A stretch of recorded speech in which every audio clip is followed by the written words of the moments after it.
네, 어렵사리 우한을 탈출한 우리 교민들, 모처럼 밟게 된 고국 땅의 첫 방문지가 수용시설이 될 거라고는 생각하지 못했을 겁니다. 앞서 전해드린 대로 조금 전인 7시 58분 김포공항에 도착했고요. 입국 절차를 마치는 대로 경찰 차량을 타고 중간 정차 없이 해당 시설로 곧바로 들어가게 됩니다. 임시 수용시설은 알려진 대로 충북 진천 공무원 인재개발원과 충남 아산 경찰 인재개발원입니다. 이들에겐 앞으로 2주간 철저히 고립된 생활이 기다리고 있습니다. 자, 우선 한 방에 한 명씩 가족들과도 각방을 써야 합니다. 방마다 샤워 시설과 화장실이 딸려 있어서 최대한 방 밖으로 나오지 않고도 생활이 가능하도록 했습니다. 격리 기간 동안은 건물 밖으로는 아예 나갈 수가 없습니다. 건물 내 복도로 나올 때도 이 보건용 마스크, 그러니까 N95 마스크를 쓰고 이동해야 합니다. 면회는 전면 금지됩니다.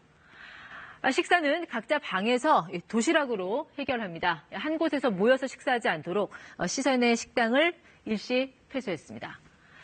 이 문제는 이 방 안에서 가만히 지내기 어려운 어린이들이겠죠. 이를 고려해 12세 미만 어린이나 거동이 불편한 장애인은 보호자와 같은 방을 사용할 수 있도록 했습니다. 그 자체만으로도 아이들이 참지 못할 겁니다. 그래서 아이들의 경우에 활발하게 활동을 하면서도 어떻게 이것을 적절하게 관리할 것인가 저희들. 교민들이 사용한 휴지나 마스크 등은 일단 일반 쓰레기로 처리되지만 격리 도중에 미열이나 기침 등 감염 증세를 보이는 교민이 발생하면 의료 폐기물로 분류해서 소각됩니다. 이 정도 관리 수준이라면 지역사회로의 전파 가능성은 거의 없다는 게 전문가들의 대체적인 견해입니다. 그러니까 이 신종 코로나 바이러스는 비말, 즉 침방울 형태로 나와서 전파되는데 아주 강하게 기침이나 재채기를 해도 2m를 못 날아간다는 분석에 근거하는 것입니다. 대한의사협회도 신종 코로나 바이러스는 일반 대기 환경에서 전파 혹은 확산될 실질적인 위험이 없다는 공식 입장을 내놨습니다. 비말들이 나와서 이 바이러스가 몇백 미터, 몇 킬로로 날아가고 전파된다는 거는 생각할 수가 없고요. 그래서 이렇게 잘 격리가 된 상태를 유지한다면 인근 마을에 어떤 영향을 미칠 가능성은 없다고 판단합니다.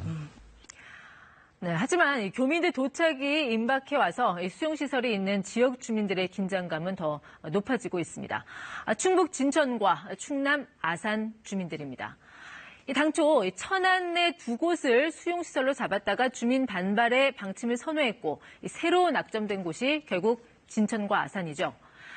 천안은 주민 반발이 강해서 결과가 바뀌었는데 자, 우리라고는 반대를 안 하겠냐? 우리가 이른바 호구냐? 이런 반응을 보이는 겁니다. 이 상황이 이렇게 전개되자 정부와 해당 지방자치단체장들은 성난 주민들 달래기에 나섰습니다. 지금 보시는 곳 충남 아산의 경찰 인재개발원 앞입니다. 진영 행정안전부 장관이 어제 이곳을 찾아와 주민들과 대화에 나섰는데요. 갑자기 달걀이 날아들고 수행원들 다급하게 우산을 펼쳐듭니다. 이어진 장관과의 대화에선 주민들 성토가 쏟아졌습니다. 정부의 교민 수용 결정이 아파트와 학교가 밀집한 지역을 대상으로 원칙도 없이 이루어졌다며 반발했습니다. 이보다 앞서 충북 진천으로 내려간 보건복지부 차관도 주민들 거센 항의에 곤욕을 치렀습니다. 안전의 관점에서 또 방역의 관점에서 그리고 들어오시는 교민들이 보다 안락하게 머무실 수 있는 이런 여러 가지 제반 요건들을 감안을 해서 최종적으로 오늘 이렇게 결정을 했고. 밤사이에도 두 지역 주민들 항의 농성이 이어졌습니다. 진천 주민 200여 명은 정부의 결정 철회를 촉구하며 경찰 저지선을 뚫고 인재개발원 정문 앞까지 진입하기도 했습니다. 충남 아산에서도 주민들이 경찰과 대치하며 항의 농성을 이어가고 있습니다. 우한 교민들이 도착하는 시간이 다가올수록 현장을 찾는 주민들이 늘고 있고 일부는 인간띠를 만들어 진입을 막겠다는 강경한 입장이어서 경찰과 물리적 충돌도 우려되고 있습니다. 아산, 진천 주민들은 물론 방역당국과 우한에서 귀국한 교민들 모두에게 긴장된 하루가 시작됐습니다. 친절한 뉴스였습니다.